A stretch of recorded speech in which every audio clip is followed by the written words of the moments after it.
안녕하세요. 미소교회 최준영 목사입니다.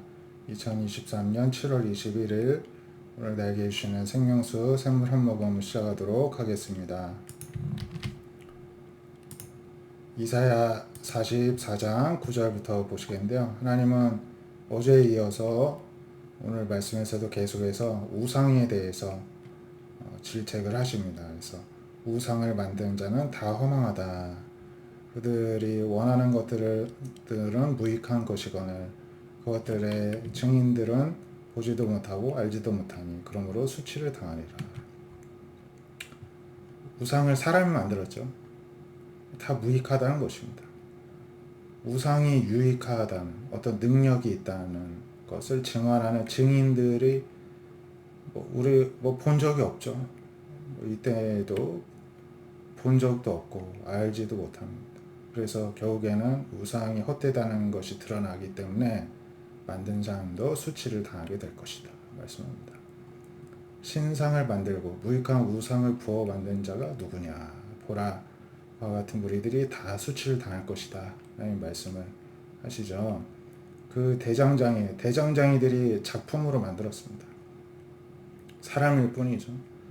그들이 다 모여 서서 두려워하며 함께 수치를 당할 것이다. 하나님이 예고하십니다. 철공은 철로 연장을 만들고 숯불로 일하며 망치를 가지고 그것을 만들며 그의 힘센 팔로 그 일을 하나 배가 고프면 기운이 없고 물을 마시지 아니하면 피로하니라. 그러니까 철공장이가 이런 신상을 만들 때 뚝딱뚝딱 일하다가 배고프면 힘 빠지고 목마르면 피곤하고 한 그냥 사람이 일반적인 평범한 사람이 만들었을 뿐이란 것이죠. 목공은 줄을 들여 재고 붓으로 긋고 대패를 밀고 곡선 자르고 사람의 아름다움을 따라 사람의 모양을 만들어 집에 두게 하며 자기를 위하여 백향목을 베고 디르사나무 상수리 나무를 취하고 숲의 나무들 가운데 자기를 위하여 한 나무를 정하여 나무를 심고 비를 맞고 자라게도 하느니라. 이 나무는 사람이 땔감을 삶는 것이고 그가 그것을 가지고 자기 몸을 덮게도 하고 불을 피우기도 하고 떡을 굽기도 하는데 그 나무를 가지고 신상을 만들기도 하고 경배하고 우상을 만들고 앞에 엎드리기도 하는구나 하면서 이제 하나님이 조롱하시는 거죠. 얼마나 웃긴 일입니까? 땔감으로 만들던 그 나무를 그냥 아름답게 신상으로 꾸며 그게 신이라고 절하는 것입니다. 요즘 절반은 불에 사르고 절반은 고기를 구워 먹고 배불리며 몸을 덮게 하기 위해 땔감으로 쓰고 아 따뜻하다 내가 불을 보았구나 하면서 그 나머지로는 신상 자기 우상을 만들고 그 앞에 엎드려 경배하고 그것에 기도하고 너는 나의 신이니 나를 구원하라 하는도다. 이게 참 얼마나 코미디인 것입니까? 하나님이 이렇게까지 말씀을 하셨을 때에는 오죽하면 하나님이 이렇게까지 말씀을 하시겠습니까? 좀 깨달으라는 것이죠. 귀 있는 자는 들으라고 말씀하셨는데 귀가 어두워지니까 모르는 것입니다. 이게 참 무서운 것입니다. 무지가 눈이 어두워진 것이 영적으로 그렇게 뭔가가 껍데기가 덮여 있으니까 봐야 할 거를 들어야 할 거를 듣지를 못하고 하나님이 그냥 사람의 어떤 정상적인 감각기능을 주셨는데 그게 작동을 못하는 것입니다. 히브리서 6장 13절부터 보시면은 하나님이 아브라함에게 약속하실 때 맹세할자가 자기보다 더 큰 이가 없으므로 자기를 가리켜 맹세하였다는 것입니다. 우리가 맹세할 때 나보다 더 큰 거를 두고 맹세를 하죠. 그래서 내가 반드시 너에게 복주고 너를 번성하게 하고 또 번성하게 하리라. 아브라함이 하셨는데 언제 하셨느냐? 창세기 22장을 보면 이삭을 번제로 드리라 하셨던 장입니다. 이삭을 바쳐서라도 아브라함이 하나님에 대한 자신의 진심을 보여드리려고 하였죠. 멈추게 하시고 너가 이같이 너의 아들 내 독자도 아끼지 아니하였은즉 내가 너에게 큰 복을 주고 크게 번성하여 하늘의 별 같고 바다의 모래 같게 하겠다. 내 씨가 그 대적의 성문을 차지하고 너의 씨로 말미암아 천하 만민이 복을 받을 것이니 이는 너가 나의 말을 준행하였기 때문이다. 그렇게 자신의 모든 것을 걸고 하나님을 따랐을 때 복을 주고 또 복을 주고 너에게 번성하게 하고 번성하게 할 것이다 약속을 주셨습니다. 우리가 하나님께 복을 받기를 원하죠. 그렇다면은 늘 아브라함이 이삭을 바치던 때에 그 번제단을 늘 기억하시길 원합니다. 아들을 칼로 그냥 죽이는 게 아니라 다 해체시켜서 그 살만 도려내가지고 태워서 하나님께 제물로 드리려 했던 것입니다. 실제로 그렇게 한 것이죠. 일반 사람이 그러면 미쳤다 그러죠. 아들 저거 제물로 주려고 하는데 미쳤냐, 돌았냐, 제정신이 아니다 할 텐데 하나님께 그럴 정도로 아브라함이 진심이었고 모든 것을 다 자신의 목숨까지도 다 걸었다는 것입니다. 그럴 때 하나님이 복을 주시고 번성케 하는 것입니다. 우리는 무엇을 걸 수 있겠습니까? 그걸 늘 우리가 믿음을 생각할 때 함께 자신에게 물어볼 수 있기 원합니다. 그래서 아브라함이 이같이 오래 참아 약속을 받았습니다. 사람들은 자기보다 더 큰 자를 이렇게 맹세하는데 맹세는 그들이 다투는 모든 일의 최후의 확정이죠. 하나님이 최후의 확정으로 주셨습니다. 하나님의 약속을 기업으로 받는 자들에게 그 뜻이 변하지 않으냐를 충분히 나타내시려고 맹세로 보증하셨습니다. 하나님이 그렇게 또 약속하기 전에 여러 번 이제 약속을 하셨죠. 그런데 하나님도 마찬가지 심정을 하신 겁니다. 내가 이 복 준다고 약속은 안 했는데 그거를 안 지키면 내가 아무리 하나님이어도 날 쪼개고 날 죽여도 괜찮다. 아브라함과 똑같은 심정으로 아브라함에게 약속을 하시고 그걸 또 지키신 것입니다. 목숨을 걸고 하신 것입니다. 우리도 하나님께 그렇게 목숨을 걸 때 하나님도 목숨을 거시고 우리에게 아브라함하고 똑같죠. 자신의 아들 예수 그리스도를 내어주셨으니까요. 아브라함은 그래도 이삭을 때려잡기 전에 스톱시키셨지만 자신의 아들 예수 그리스도는 사람들이 때려잡아도 그냥 내버려 두셨잖아요. 하나님이 더 하셨던 거죠. 그래서 하나님이 거짓말 하실 수는 없습니다. 그래서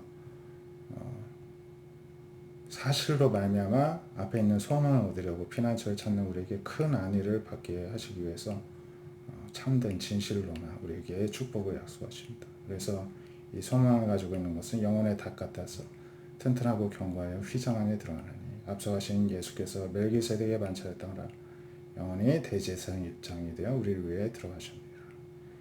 이제 여기 멜기세덱이 나오는데요. 그 창세기 14장에 보시면은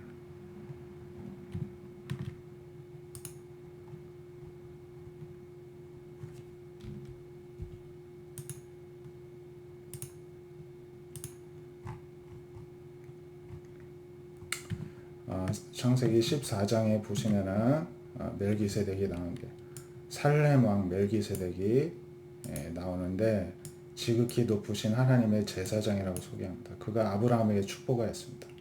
천지주제이시오 지극히 높으신 하나님이시여 아브라함에게 복을 주옵소서. 이 살렘 왕, 살렘이 뭐길? 살렘은 예루살렘입니다. 예루살렘의 왕 멜기세덱이 지극히 높으신 하나님의 제사장이었습니다. 이 사람이 아브라함을 축복해 주었다는 것은 하나님 입장을 중심으로 봤을 때 아브라함보다 더 위에 있는 사람이란 거죠. 위에 사람이 밑에 사람한테 축복하는 것입니다.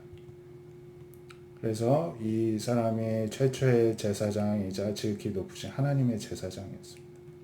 샘이 아브라함을 축복해 주었는데 다윗도 시편에서 이 멜기세덱을 언급을 하는데 그런 멜기세덱이 하나님의 제사장이었듯이 그 뒤를 따라서 예수님이 영원히 대제사장이 되어주셔서 우리를 위해 들어가셨다는 것입니다. 이제 하나님을 만나는 그 지성소에 대제사장이 들어가듯이 하나님을 만나기 위해 이제 하나님께로 가셨다는 것입니다. 그래서 이 멜기세덱이 아브라함에게 축복을 빌었듯이 하나님께 아브라함을 위해 축복을 빌었듯이 예수님이 대제사장으로서 우리를 위해 하나님께 우리의 축복을 빌어주신 것입니다. 우리가 이렇게 든든하고 확실한 이런 하나님의 사랑과 축복을 받는 자들로서 어떻게 우리가 하나님의 뜻대로 살지 않을 수가 있겠습니까? 오늘도 이런 약속의 말씀을 기억하시면서 예수님이 우리를 위해서 하나님께 축복을 빌어주시고 기도하고 계시다는 사실에 다시금 위안과 확신을 가지시고 하나님 안에서 우리에게 모든 아브라함에게 약속한 그 축복이 우리에게도 임한다는 것을 기억하시게 하시고 하나님이 우리에게 주시고자 하는 것은 축복이고 번성함이라는 사실에 소망을 가지시고 아브라함이 자신이 사랑하는 외아들 직계 하나님께서 정하신 정실에게서 낳은 아들로서는 유일한 아들이 이삭이죠. 그래서 그 이삭을 하나님께 바칠 때에는 정말 찢어지는 마음으로 자신의 목숨을 드린 것보다도 더한 심정이었을 것입니다. 그러한 마음으로 하나님께 진실되게 나왔을 때 하나님이 축복의 근원, 복의 근원으로 사용해 주셨듯이 우리 역시도 하나님께 모든 것을 할 때 모든 것을 또 걸고 우리를 사랑하시는 하나님의 축복을 누리는 우리가 되실 줄로 믿습니다. 네, 다 함께 기도하겠습니다. 하나님 감사합니다. 오늘도 하나님의 또 축복을 또 믿음의 사람들을 통해 알아보게 하심에 감사합니다. 우리도 우리가 의지하는 것들이 우상과 같이 우스운 일이 되지 않게 하여 주시옵시고 오직 우리를 위해 영원한 대제사장이 되어 주신 예수님을 통하여서 하나님께 나아가는 일에 힘쓰는 그래서 진실로 참되시고 살아계신 하나님을 섬기는 그러한 하나님의 백성으로서 오늘도 살아가게 하여 주시옵소서. 예수님의 이름으로 기도드립니다. 아멘. 오늘도 주님 안에서 또 예수님을 바라봄으로써 하나님께 더 가까이 나아가는 저 여러분 되시기를 축복드립니다. 감사합니다.